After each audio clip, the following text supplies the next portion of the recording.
الصبح بدا من طلعته. حضرت فاروق اعظم کے ہاتھ میں تلوار تھی. گھر سے نکلے, کہنے لگے آج میں اس محمد کا خاتمہ کر دوں گا معاذ اللہ. اس نے گھر گھر فساد پیدا کر دیا تلوار لے کے. ابو جہل نے نا غصہ دلایا, کہنے لگا مکے میں کوئی سورما نہیں بچا جو مصطفیٰ کو قتل کر دے معاذ اللہ, 100 سونٹ ملیں گے. جناب عمر کہتے ہیں تلوار پکڑی, اور یہ سویر کی بات ہے. ابھی رات کو نبی پاک کعبے کا غلاف پکڑ کے کہہ رہے تھے اللہم اعز الاسلام باسلام عمر ابن خطاب, یا اللہ اسلام کو عزت دے دے, عمر کو کلمے کی توفیق دے دے. رات حضرت عمر کہتے ہیں دن چڑھا تو تلوار لے کے نا میں باہر نکلا. میں نے کہا آج میں چھوڑوں گا نہیں. ہر گھر میں فساد معاذ اللہ, ہر گھر میں لڑائی. فرماتے ہیں رستے میں حضرت ارقم بن زید مل گئے. کہنے لگے کدھر جا رہا ہے؟ میں نے کہا آج میں مصطفیٰ کو قتل کروں گا. کہنے لگے جا پہلے اپنے گھر کی خبر لے, تو جدھر جا رہے نا ادھر بعد میں جانا, پہلے اپنے گھر کی پہلے خبر لے. کہنے لگا میرے گھر کو کیا ہوا؟ کہنے لگے تیری بہن فاطمہ بنت خطاب اور تیرا بہنوئی سعید بن زید دونوں کلمہ پڑھ چکے, جا پہلے اپنے گھر کی خبر لے. حضرت عمر فرماتے میں گیا, بڑا غصہ آیا کہ میرے گھر میں آگ لگ گئی. میں سردار مکے کا اتنا سخت گیر آدمی, میرے گھر میں اسلام آ گئے. فرماتے ہیں میں نے جا کے نا اپنی بہن کے گھر کی طرف رخ کیا, دروازے پہ پہنچا تو میں نے سنا اندر سے آواز آ رہی ہے, قرآن پڑھنے کی آواز آ رہی, قرآن پڑھنے کی. فرماتے ہیں میں نے دروازے پہ دستک دی, اندر سے آواز آئی کون ہے دروازے پہ؟ میں نے کہا عمر ابن خطاب. فرماتے ہیں کہ میرے بہنوئی نے کہا کہ فاطمہ تیرا بھائی بڑا سخت ہے. فرماتے ہیں میری بہن نے جلدی سے قرآن کے صفحے لپیٹ کے اوپر رکھ دیے. میرے بھائی جو تھے وہ میرے بہنوئی ایک دروازے کے پیچھے چھپ گئے. فرماتے ہیں میری بہن سامنے کھڑی ہے, پیار بھی بڑا تھا. میں نے جاتے ہی کہا کیا کر رہی تھی؟ توجہ ہے آپ کی؟ غلامان محمد جان دینے سے نہیں ڈرتے, یہ سر کٹ جائے یا رہ جائے کچھ پرواہ نہیں کرتے. ہمیں لگے کیا کر رہی تھی؟ حضرت فاطمہ خاموش ہے. عمر کہتا ہے میں نے ڈانٹ کے, بولتی کیوں نہیں, کیا کر رہی تھی؟ میں نے کہا قرآن پڑھ رہی تھی, قرآن پڑھ رہی تھی. کہا تجھے پتا نہیں, تجھے میرا پتا نہیں؟ فرمایا سارا ہی پتا ہے. کہا تو جانتی نہیں لات و منات کو برا کہتے ہیں؟ فرمایا وہ بات کی باتیں تھی, وہ جاننے نہ جاننے کی باتیں. دوستو توجہ, حضرت عمر ابن خطاب فرماتے ہیں کہ بہن اس جلال, اس روب, اس اعتماد سے بولتی تھی کہ میں نے ایک تھپڑ مارا بہن کے منہ پہ, میری بہن ادھر جا کے گری. فرماتے ہیں کپڑے جھاڑ کے کھڑی ہوئی, کہنے لگی عمر ایک تھپڑ نہیں تو 1000 مار, تو 1000 مار, لیکن یہ امید نہ رکھنا کہ میں قرآن چھوڑ جاؤں گی, یہ امید نہ رکھنا میں قرآن چھوڑ جاؤں گی. فرماتے ہیں کہ میرے ہاتھ میں تلوار تھی, میں نے دستے کی طرف سے نا, دستے کی سائڈ سے تلوار بہن کو ماری زور زور سے, سر سے خون نکل آیا. فرمایا میں اپنے بہنوئی کی بڑی عزت کرتا تھا, میرا بہنوئی پردے سے نکلا بیوی کو بچانے, میں نے زور زور سے 2 تلوار کی پشتیں اس کے سر پہ بھی ماری, خون نکلا. پھر میری بہن آگے ہوئی, پھر مارا. واقعی جب خون نکلا نا بہن کا, تو میری بہن نے اپنا خون اپنے ہاتھ پہ لگا کے کہا عمر جس ماں باپ کا خون تیری رگوں میں ہے اس کا میری رگوں میں بھی ہے, اسی کا خون میری رگوں میں بھی ہے. فرمایا عمر جس باپ کی پشت سے تو ہے میں بھی اسی باپ کی پشت سے ہوں, جس ماں کی چھاتیوں سے دودھ تو نے پیا ہے میں نے بھی اسی ماں کی چھاتیوں سے دودھ. توجہ ہے آپ کی؟ میری بات سمجھ میں آ رہی ہے؟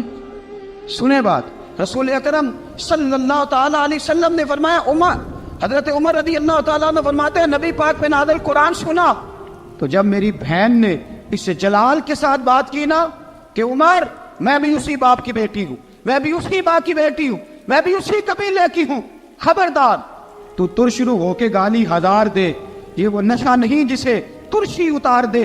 فرمایا تو چارہ کر, ٹیل لگا, لیکن تو مجھے اسلام سے ہٹا سکتا؟ حضرت عمر فرماتے ہیں بہن کا جلال دیکھا تو میں ٹھنڈا ہو گیا, بہن کا جلال دیکھا تو میں نے کہا اچھا مجھے دکھاؤ کیا پڑھ رہی تھی, مجھے دکھاؤ ذرا کیا پڑھ رہی تھی. فرماتے ہیں میری بہن کہنے لگی تو کافر ہے, انما المشرکون نجس, جا پہلے وضو کر کے آ. جا غسل کر کے آ، جا پہلے نئے کپڑے دھلے ہوئے پہن کے آ، پہلے تیار ہو کے آ۔ حضرت عمر فرماتے ہیں میں تیار ہو کے آیا، میری بہن نے جھولی میں صفحے رکھے، قرآن پڑھے بہن، سنے بھائی، اللہ تقدیر بدل دیتا ہے۔ قرآن پڑھے بہن اور سنے بھائی،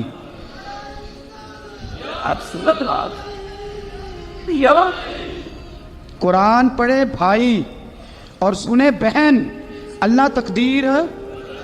لیکن آج بہن بھائی قرآن تو سنتے سناتے ہی نہیں نا، یہ تو رواج ختم ہو گیا نا۔ وہ قوم جو کل لڑتی تھی ننگی شمشیروں کے ساتھ، وہ آج سینما دیکھنے جاتی ہے اپنی ہمشیروں کے ساتھ۔ معاذ اللہ، نعوذ باللہ، استغفر اللہ۔ ہمارا وہ حال نہیں رہا جو تھا۔ حضرت عمر فرماتے ہیں بہن نے قرآن پڑھا، میں نے قرآن سنا، پتہ نہیں قرآن میں کیا لذت سی، میں رو رو کے بے حال ہو گیا۔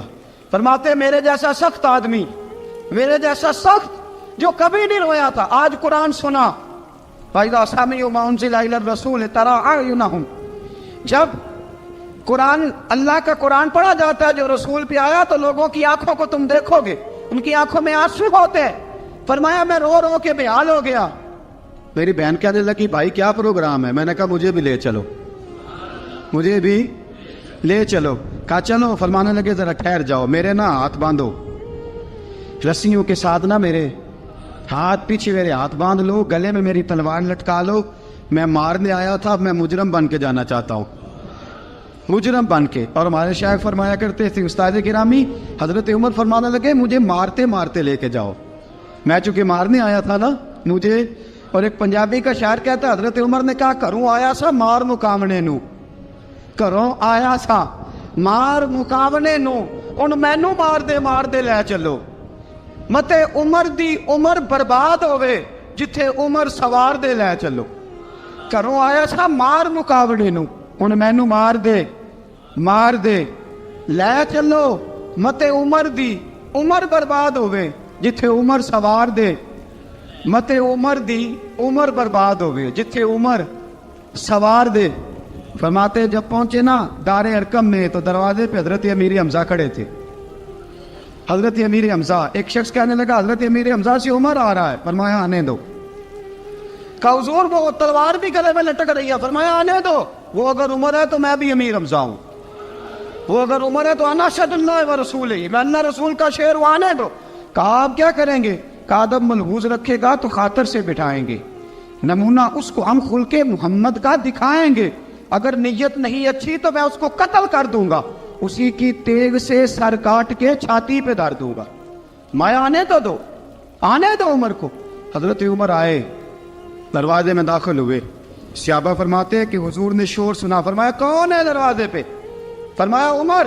فرماتے ہیں حضور اٹھے تیزی سے، چادر گر گئی، چادر، حضور تیزی سے اٹھے، کھول دو دروازہ، حضور عمر کے گلے میں تلوار ہے، فرمایا پھاٹک کھول دو، یا رسول اللہ عمر آپ کا دشمن، فرمایا کھولو دروازہ، کہا یا رسول اللہ خطاب کا بیٹا، فرمایا کھولو دروازہ، یا رسول اللہ ابو جہل کا رشت، فرمایا کھولو دروازہ، حضور ماجرا کیا ہے؟ فرمایا وہ اپنے آپ نہیں آیا، میں نے رات اللہ سے دعا مانگی ہے، میں نے مانگ کے لیا ہے، میں نے مانگ کے لیا، وہ اپنے آپ تھوڑا آیا ہے، مانگ، کھولو دروازہ، آنے دو۔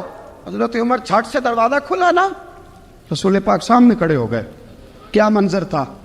ابو بکر فرماتے ہیں تمہیں کیا بتائیں کیا منظر تھا؟ حضرت ارقم فرماتے ہیں تمہیں کیا بتائیں کیا منظر تھا؟ میرے حبیب کی گردن تنی ہوئی ہے، آنکھوں میں آنسو بھرے ہیں پر نیچے نہیں گرتے، آنسو بھرے ہیں آنکھوں لیکن نیچے ٹپکتے نہیں۔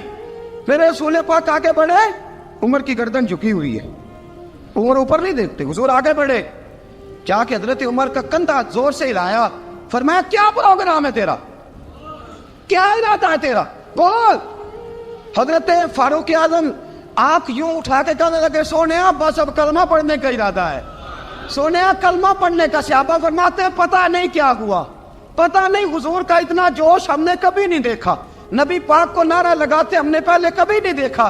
جب عمر نے کہا نا سونیا کلمہ پڑھنے آیا ہوں، فرماتے ہیں رسول پاک کے جو آنسو بندے ہوئے تھے نا وہ ٹپ سے نیچے گرے، اور حضور نے فرمایا اللہ اکبر، اللہ اکبر۔ فرماتے ہیں حضور نے جب اللہ اکبر کہا تو سارے صحابہ بھی کہنے لگے اللہ اکبر، اللہ اکبر، اللہ اکبر۔ حضرت عمر فاروق کا عدل اور حضرت فاروق اعظم کا انصاف، اس کو دنیا جانتی بھی ہے، مانتی بھی ہے۔ حضرت فاروق اعظم رضی اللہ تعالیٰ عنہ قاضیوں کا تقرر کرتے وقت سب سے زیادہ احتیاط کرتے تھے کہ بندہ کس قسم کا ہے، اس کا مزاج کیا ہے، معاشرے میں اس کا وقار کیسا ہے، اس حساب سے اس کو تقرر کرتے تھے قاضی کے لیے۔ اور کیا حال تھا، حضرت زید بن ثابت رضی اللہ تعالیٰ عنہ کو آپ نے قاضی مقرر کیا، بعد میں معزول کر دیا۔ کیوں آپ نے معزول کیا ہے؟ تو حضرت عمر کہنے لگے اس کی وجہ ہے، ایک دن ایک شخص نے، حضرت ابی بن کعب نے مجھ پر مقدمہ کیا، حضرت عمر پر مقدمہ کر دیا، تو فرماتے ہیں کہ میرے سامنے میں دیکھ رہا تھا، جب میں عدالت میں پہنچا تو زید بن ثابت نے میرا کھڑے ہو کے استقبال کیا، اور جب مدعی آیا ہے تو وہ بیٹھے رہے ہیں۔ تو میں نے کہا کہ جب آپ دونوں میں ملتے وقت انصاف نہیں کر رہے تو فیصلے میں کیسے انصاف کریں گے؟ آپ اس قابل نہیں کہ آپ کو قاضی بنایا جائے، معزول کر دیا۔ اگر میں بحیثیت مجرم، بحیثیت ملزم آیا ہوں، اگر آپ نے میرا کھڑے ہو کے استقبال فرمایا تو پھر مدعی کا تو زیادہ حق بنتا تھا۔ اور ہم پر اعتراض ہے کافر کا، وہ کہتے ہیں تم عدل نہیں کر سکتے۔ بولا آدمی ہے نا، وہ دیکھتا ہے آج کل کے مسلمانوں کو، آج کل کے مسلمانوں کو دیکھ کے رائے قائم کرتا ہے۔ ہم اسے کہتے ہیں ہاں آج کل کے مسلمان نہ دیکھ، وہ جنہوں نے ڈائریکٹ نبی پاک کی نکاح سے فیض پایا تھا انہیں دیکھ، ڈائریکٹ جو رسول پاک کی نکاح کے فیض یافتہ تھے، عدل و انصاف سے بھر دی دنیا۔ حضرت فاروق اعظم، حضرت عمرو بن عاص مصر کے گورنر تھے، حضرت فاروق اعظم نے انہیں متعین کیا تھا۔ ان کے بیٹے کا مصر میں جھگڑا ہو گیا کسی عام آدمی کے ساتھ، گورنر کے بیٹے کا، اور گورنر کے بیٹے نے اس مصری کو، ایک عام آدمی کو درے مارے۔ تجھے پتہ نہیں میں گورنر کا بیٹا ہوں؟ مصری نے کیا کیا، گھوڑے پہ بیٹھا سیدھے مدینے آ گیا، سیدھا مدینے۔ حضرت فاروق اعظم کے در دولت پہ پشت سے کپڑا اٹھایا، پشت سے اس نے اپنے نشان دکھائے تو جناب عمر کی آنکھوں میں آنسو آ گئے۔ ایک عام آدمی ہے، جانتے کوئی نہیں، تم رو پڑے، اتنا ظلم اور میری سلطنت میں، کوڑے برسے تیری پشت پہ، فوراً لے جا، جاؤ بلا کے لاؤ۔ حضرت عمر بن عاص اپنے بیٹے سمیت آئے، بڑی عدالت ہے، حضرت فاروق اعظم کے لفظ، فرمایا اس کو اس کی ماں نے آزاد پیدا کیا تھا، تو نے اسے کیوں غلام بنایا ہے؟ اس کی ماں نے آزاد جنا تھا، تو نے کب سے لوگوں کو غلام؟ کہا بیٹے یہ کیا کہتا تھا؟ یہ کہتا تھا میں گورنر کا بیٹا ہوں، تجھے تو جانتا نہیں۔ فرمایا اب یہ بڑی عدالت ہے، کوڑا پکڑ اور اس گورنر کے بیٹے کی پشت پہ برسا اور اسے کہہ تو گورنر کا بیٹا ہے، میں محمد کا غلام ہوں صلی اللہ تعالی علیہ وسلم۔ اسے بتا، اسے اب بتلا کہ تو گورنر کا بیٹا ہے نا، میں نبی پاک کا غلام ہوں، اور جو مصطفیٰ کے غلام ہوتے ہیں وہ سارے برابر ہوا کرتے ہیں۔ حضرت فاروق اعظم کا عدل، جناب فاروق اعظم کا انصاف، جناب فاروق اعظم رضی اللہ تعالیٰ عنہ۔ روم کا ایلچی آیا نا حضرت عمر فاروق کے پاس، تو وہ کہتا ہے میں پیغام لے کے آیا اپنے بادشاہ کا، اور میں سفیر تھا، میں بڑے ملکوں میں گیا، بڑے بادشاہ دیکھے، بڑے امیر دیکھے۔ حضرت فاروق اعظم رضی اللہ تعالیٰ عنہ کے دربار مجھے بھیجا گیا، جب پہنچا تو میں نے مسلمانوں سے کہا تمہارے بادشاہ کا دربار کہاں ہے؟ انہوں نے کہا نہ ہمارا بادشاہ ہے نہ کوئی دربار ہے، نہ بادشاہ ہے نہ کوئی۔ اچھا تو پھر وہ کدھر بیٹھتے ہیں؟ کہا یا مسجد میں ملیں گے یا اپنے جھونپڑے میں ملیں گے۔ تو کہا تمہارا بادشاہ بھی کوئی نہیں؟ کہا بادشاہ نہیں، ہم مومن ہیں، ہمارا ایک امیر ہے جسے امیر المومنین کہا جاتا ہے۔ وہ شخص کہتا ہے میں مسجد گیا، میں نے کہا عمر کدھر ہے؟ انہوں نے کہا جی ابھی نکلے تھے، ادھر ہی ہوں گے۔ میں نے کہا یہ کیسا بادشاہ ہے؟ کوئی کہتا ادھر ہوں گے، کوئی کہتا ادھر ہوں گے۔ یہاں تو صوبائی وزیر صاحب سڑک سے گزرے تو سارے روڈ 3 گھنٹے بلاک رہتے ہیں، اور یہ کیا چکر ہے کہ لاکھوں مربع میل کا حکمران، کوئی کہتا اس گلی میں گیا، کوئی کہتا اس گلی میں گیا، یہ کیسا بادشاہ ہے؟ کدھر ہے عمر؟ انہوں نے کہا یہی تھا۔ دوسرے سے پوچھتا جو وہ باغ کی طرف گئے، باغ میں گئے تو وہ ایلچی کہتا ہے میں نے باغ والے سے پوچھا کہ یہاں تمہارا امیر کدھر ہے؟ انہوں نے کہا وہ درخت دیکھ رہے ہو؟ کہا حضرت دیکھ رہا ہوں۔ اس درخت کے نیچے وہ ایک شخص جو سویا ہوا ہے نا، مٹی کا ڈھیلا سرہانا بنا کے، وہ درخت کے نیچے مٹی کے ڈھیلے کا سرانہ بنا کے جو بندہ سویا ہے وہی ہمارا امیر ہے. وہ سامنے حضرت سیدنا عمر فاروق کے پاس وہ بندہ جا کے کھڑا ہو گیا. وہ کہتا ہے کہ پسینہ گر گر کے نا مٹی کے ڈھیلے پہ گارا بنا رہا تھا. پسینہ گر گر کے مٹی کا ڈھیلا وہ تر تھا. حضرت فاروق اعظم سو رہے تھے. کہنے لگا میں بیسیوں اور درجنوں بادشاہوں کو دیکھ چکا تھا جن کی آنکھیں 10 گن. حضرت عمر کی آنکھ کھلی, تامت سے بیٹی اٹھ کے بیٹھ گئے. کدھر آیا ہے؟ کہنے لگا حضرت جی آیا تو کسی اور کام تھا, آیا تو کسی, لیکن اب کام کوئی اور بن گیا ہے.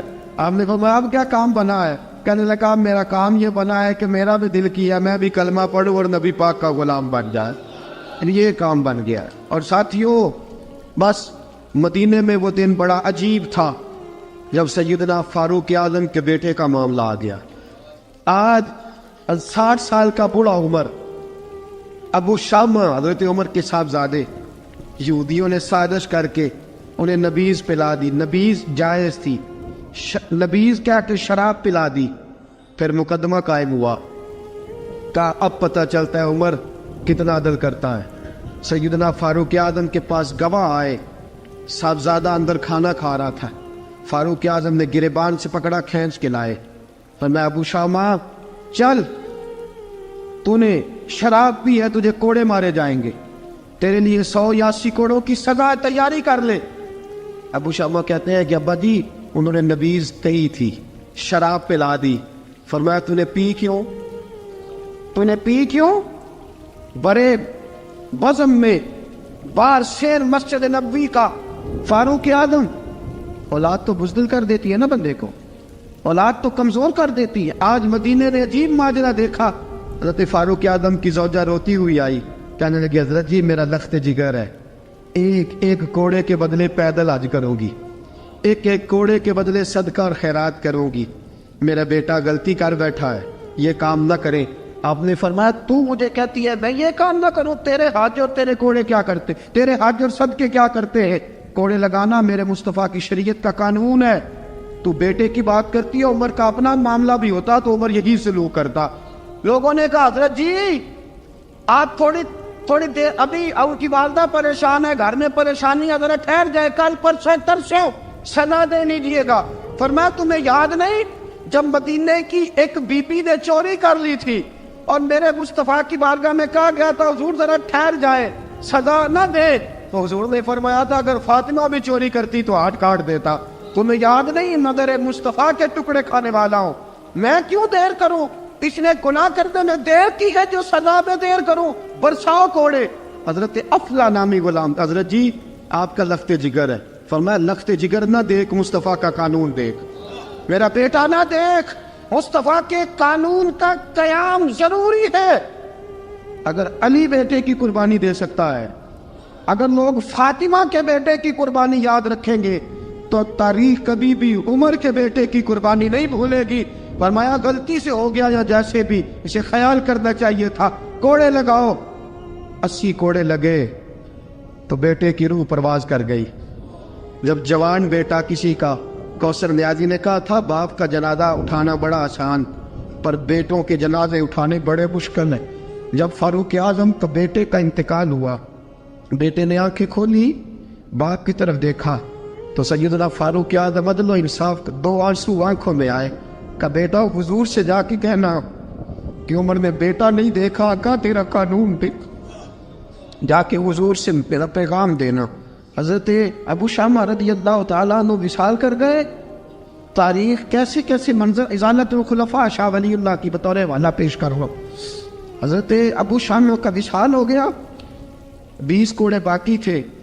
لوگوں نے حضرت جی آپ کیا کرنا ہے؟ فرمایا اس کا جنازہ پڑھو, اسے قبر میں دفن کرو, باقی 20 کوڑے اس کی قبر پہ مارو, اس کی قبر پہ 20 کوڑے مارو. کا حضرت جی ایسا بھی ہوتا ہے؟ فرمایا اس لیے ایسا ہوتا ہے کہ یہ میرے مصطفیٰ کا قانون ہے, میری اولاد کا معاملہ ہے تو میں درگزر کروں. فرمایا مارو کوڑے. حضرت سیدنا حذیفہ بن یمان فرماتے فاروق اعظم بیٹے کی قبر پہ کھڑے تھے, داڑھی آنسوؤں سے بھری ہوئی تھی. میں دوڑا ہوا آیا, میں نے کہا عمر نہ رو, آج خواب رات تیرے بیٹے کا جنازہ تھا,